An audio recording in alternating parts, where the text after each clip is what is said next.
Hi എല്ലാ കൂട്ടുകാർക്കും വിദ്യാഭ്യാസത്തിലേക്ക് സ്വാഗതം കേട്ടോ.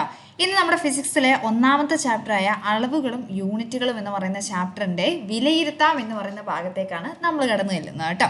അതിന് മുന്നേ തന്നെ മിസ് ഈ പാഠം 2 പാർട്ടായിട്ട് അപ്ലോഡ് ചെയ്തിട്ടുണ്ട്. അത് നന്നായി കണ്ട ശേഷം മാത്രമേ ഇത് കണ്ട് നോക്കാവുള്ളൂ കേട്ടോ. അല്ല ഇതൊന്നും മനസ്സിലാവില്ല, കുറച്ച് ക്വസ്റ്റ്യൻസേ ഉള്ളൂ, സിമ്പിളായിട്ട് ചെയ്യാൻ പറ്റുന്നതേ ഉള്ളൂ കേട്ടോ. അപ്പോൾ ആദ്യം ആ 2 ഭാഗങ്ങൾ എന്ത് ചെയ്യുക, നന്നായിട്ട് കാണണേ. ഇനിയും നമ്മുടെ ചാനൽ ആരെയും സബ്സ്ക്രൈബ് ചെയ്യാൻ ബാക്കിയുണ്ടെങ്കിൽ ജസ്റ്റ് ഒന്ന് സബ്സ്ക്രൈബ് ചെയ്യണേ. കൂട്ടുകാർക്ക് ഷെയർ ചെയ്ത് കൊടുക്കാനും മറക്കരുത്. നിങ്ങളുടെ കമൻറ്റ്സ് എന്ത് ചെയ്യണം, നമ്മുടെ കമൻറ്റ് ബോക്സിൽ അറിയിക്കുകയും വേണം കേട്ടോ. അപ്പോൾ നമുക്ക് പെട്ടെന്ന് നോക്കിയാലോ എന്തൊക്കെയാണ് വിലയിരുത്താൻ ഭാഗത്തിൽ. ക്വസ്റ്റ്യൻ നമ്പർ 1 നോക്കിക്കേ. കൂട്ടത്തിൽ പെടാത്തത് കണ്ടെത്തുക, മറ്റുള്ളവയുടെ സവിശേഷതകൾ എഴുതുക. ഫസ്റ്റ് ഇവിടെ കിലോഗ്രാം കൊടുത്തിട്ടുണ്ട്, കിലോമീറ്റർ ഉണ്ട്, സെക്കൻഡ് ഉണ്ട്, മോൾ ഉണ്ട്. ഇവിടെ ഏതാ കൂട്ടത്തിൽ പെടാത്തത്? കിലോമീറ്റർ ആണ് പെടാത്തത് കേട്ടോ. ഏതാ വിടുന്നത്? കിലോമീറ്റർ ആണ് പെടാത്തത് കേട്ടോ. ബാക്കിയൊക്കെ എന്താണ് മക്കളെ? SI യൂണിറ്റ് ആണ്. നമ്മൾ SI യൂണിറ്റ് പഠിക്കുന്നില്ല, അതൊക്കെ കാണാതെ പഠിക്കണം കേട്ടോ. SI യൂണിറ്റ് ആണ്. അപ്പോൾ കിലോമീറ്റർ എന്ന് പറയുന്നത് എന്താണ്? ലെങ്ത്തിന്റെ ബിഗ്ഗസ്റ്റ് യൂണിറ്റ് ആണ് കേട്ടോ. അപ്പോൾ ഏതാ പെടാത്തത്? കിലോമീറ്റർ ആണ്. ബാക്കിയെല്ലാം എന്താണ്? SI. ഇവിടെ എഴുതി വെക്കണേ. ബാക്കിയെല്ലാം SI യൂണിറ്റ് ആണ് കേട്ടോ. എല്ലാം SI യൂണിറ്റ് ആണ്.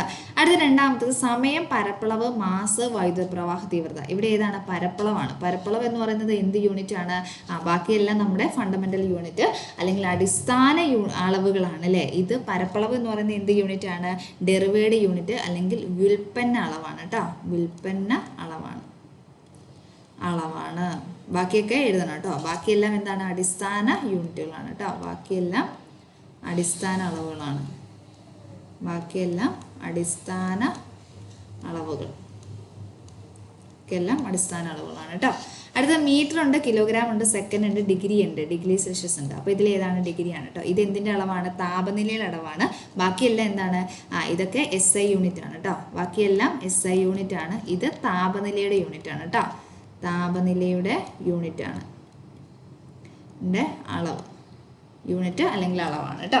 ഇനി നെക്സ്റ്റ് അടുത്ത ക്വസ്റ്റിനോട്ട് പോയാൽ ക്വസ്റ്റ്യൻ നമ്പർ 2 ആണ്. ഇവിടെ കിലോമീറ്റർ, നീളത്തിന്റെ വിവിധ അളവുകൾ താഴെ തന്നിരിക്കുന്നു. പട്ടിക എന്ത് ചെയ്യാനാണ് പറഞ്ഞേക്കുന്നത്? പൂർത്തീകരിക്കാനാണ് പറഞ്ഞേക്കുന്നത്. അപ്പം നോക്കിയ മക്കളെ, കിലോമീറ്റർ 1 കിലോമീറ്റർ എന്ന് പറയുന്നത് എത്ര മീറ്റർ ആണ്? 1000 മീറ്റർ ആണ് കേട്ടോ. എത്ര മീറ്റർ ആണ്? 1000. ഇനി 1 മില്ലിമീറ്റർ എന്ന് പറയുന്നത്, 1 മീറ്റർ എന്ന് പറയുന്നത് എത്ര മില്ലിമീറ്റർ ആണ്? എത്ര മീറ്റർ ആണ്? 1000 മില്ലിമീറ്റർ ആണ്. അടുത്ത സെന്റിമീറ്റർ അല്ലേ. അപ്പം 100 സെന്റിമീറ്റർ ആണ് 1 മീറ്റർ എന്ന് പറയുന്നത് കേട്ടോ. 100 സെന്റിമീറ്റർ ആണ് 1 മീറ്റർ എന്ന് പറയുന്നത്. താഴെ തന്നിരിക്കുന്ന അളവുകളെ വിലയിൽ വ്യത്യാസം വരാതെ SI യൂണിറ്റിലേക്ക് മാറ്റി എഴുതുക. അപ്പം ആദ്യം ഇവിടെ എന്ത് കൊടുത്തിട്ടുണ്ട്? 2000 ഗ്രാം എന്ന് കൊടുത്തേക്കുന്നത്. അതിന് നമുക്ക് എന്തിലേക്ക് മാറ്റണം? SI യൂണിറ്റിലോട്ട് മാറ്റണം അല്ലേ. അപ്പോൾ എന്ത് ചെയ്താൽ മതി? ഈ 2000നെ 1000 കൊണ്ട് അങ്ങോട്ട് ഹരിച്ചാൽ മതി കേട്ടോ. 1000 കൊണ്ട് ഹരിക്കുമ്പോൾ നമുക്ക് എത്ര കിട്ടും? 2 kg എന്ന് കിട്ടും. എത്ര kg എന്ന് കിട്ടും? 2 kg. ഇനി അടുത്ത് നോക്കിക്കേ, ഇവിടെ 1 അവർ എന്ന് കൊടുത്തേക്കുന്നത്. 1 അവറിനെ നമുക്ക് എന്തിലോട്ട് കൺവേർട്ട് ചെയ്യണം? നമ്മുടെ സെക്കൻഡിലോട്ട് അല്ലേ. kg എന്ന് പറയുന്നതാണ് ഇവിടെ SI യൂണിറ്റ്. ഓക്കെ, അപ്പോൾ ഇവിടെ 1 അവറിന് സെക്കൻഡിലോട്ട് കൺവേർട്ട് ചെയ്യാൻ എന്ത് ചെയ്താൽ മതി? 1 × 60 × 60 ചെയ്താൽ മതി അല്ലേ. അപ്പോൾ ഇവിടെ എത്ര കിട്ടും? 3600 സെക്കൻഡ് എന്ന് കിട്ടും. റെഡിയാണോ? ഇനി നെക്സ്റ്റ് അടുത്തത് 1.5 കിലോമീറ്റർ ആണ്. കിലോമീറ്റർ നമുക്ക് എന്തിലോട്ട് മാറ്റണം? മീറ്ററിലോട്ട് മാറ്റണം അല്ലേ. അപ്പോൾ 1.5 ഇൻറ്റു എത്ര ചെയ്താൽ മതി? 1000 ചെയ്താൽ മതി കേട്ടോ. ഇൻറ്റു എത്രയാണ്? 1000. അപ്പോൾ എത്രയാണ് നമുക്ക് കിട്ടുന്നത്? 1500 എന്ന് കിട്ടും കേട്ടോ. സിമ്പിൾ അല്ലേ. 1500 മാത്രം എഴുതിയാൽ പോരാ, മീറ്റർ എന്നും കൂടെ അവിടെ എഴുതി കംപ്ലീറ്റ് ചെയ്യണം കേട്ടോ.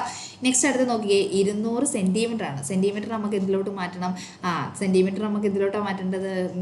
മീറ്ററിലോട്ട് മാറ്റണം അല്ലേ.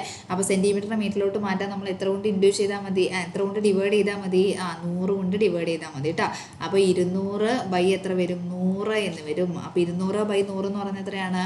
2 മീറ്റർ ആണ് കേട്ടോ. അപ്പോൾ സിമ്പിൾ ആയിരുന്നു. ഇനി നെക്സ്റ്റ് അടുത്ത ക്വസ്റ്റ്യനിലോട്ട് പോവേ. 4 ക്വസ്റ്റ്യൻ ഇവിടെ കിടക്കുള്ളൂ കേട്ടോ.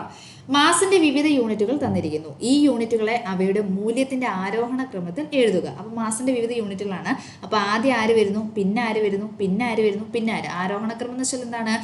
ചെറുതിൽ നിന്ന് വലുതിലോട്ട് എഴുതാനാണ് പറഞ്ഞേക്കുന്നത് കേട്ടോ. അപ്പോൾ ഇവിടെ ഏറ്റവും ചെറുത് ആരാ നോക്കിക്കേ മക്കളെ. ഏറ്റവും ചെറുത് ആരാണ്? മില്ലിഗ്രാം ആണ്. ശരിയല്ലേ. അപ്പം ഫസ്റ്റ് ആരാ എഴുതേണ്ടത്? ഒന്നാമത് എഴുതേണ്ടത് മില്ലിഗ്രാം ആണ് കേട്ടോ. പിന്നെ ഇവിടെ ആരാണ്? ഗ്രാം ആണ് അടുത്തത് വലുത് ആണല്ലോ. ഇനി നെക്സ്റ്റ് അടുത്ത ആരാണ്? കിലോഗ്രാം ആണ്. ലാസ്റ്റ് ആണ് ആര് വരുന്നത്? ഏറ്റവും വലുതാണ് ആരെവിടെ? കിൻഡൽ എന്ന് പറയുന്നത്. ഇങ്ങനെയാണ് ഇവരുടെ ആരോഹണം.